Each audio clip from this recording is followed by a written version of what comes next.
Kentucky's State Arsenal sits on a hillside overlooking downtown Frankfort.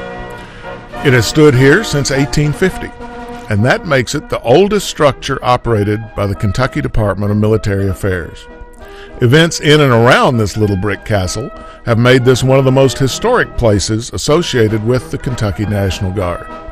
Appropriately, since the Kentucky Military History Museum opened here in 1974, this has been the best place for the public to learn about Kentucky's citizen soldiers. The Commonwealth of Kentucky's first arsenal stood on the grounds of the state capitol.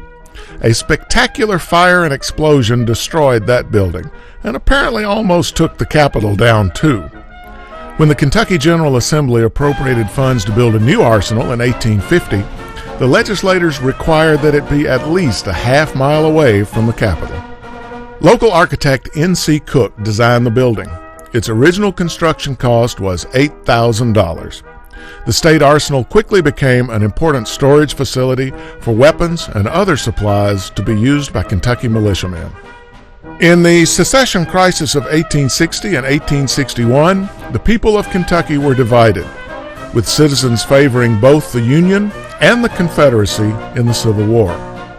The Kentucky militia was divided too. The arsenal was a very busy place. Wagon loads of firearms left here intended for members of the Home Guard or the State Guard. For a time, the arsenal housed a factory that produced ammunition for muzzle-loading muskets and rifles. State government finally firmed up on the Union side. In 1862, Frankfort became the only pro-Union state capital occupied by the Confederate Army. The Confederates helped themselves to some of the weapons stored in the arsenal. In 1864, Confederate cavalrymen made a raid on the town. Members of the local enrolled militia rolled a cannon into the front lawn of the arsenal and helped fight off the raiders. This was the only time in its history when the arsenal came under hostile fire. The state arsenal was a quieter place, but still a busy place in the decades after the Civil War. Kentuckians trying to control civil unrest, campaigning to capture an overseas empire from Spain, patrolling the border with Mexico, and fighting in the trenches of the First World War, all got supplies from here. We almost lost the state arsenal in 1934. A fire broke out on the second floor. Although the building was severely damaged, it was repaired and put back into service. For the next 40 years, the state arsenal provided office, warehouse, and workshop space to a succession of agencies. Everybody from the Kentucky Highway Patrol to the Kentucky Department of Military Affairs Civil Defense Planners.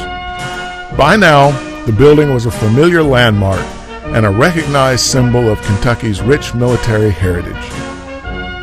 In 1973, the state arsenal became the focus of a unique joint project of the Kentucky Department of Military Affairs and the Kentucky Historical Society.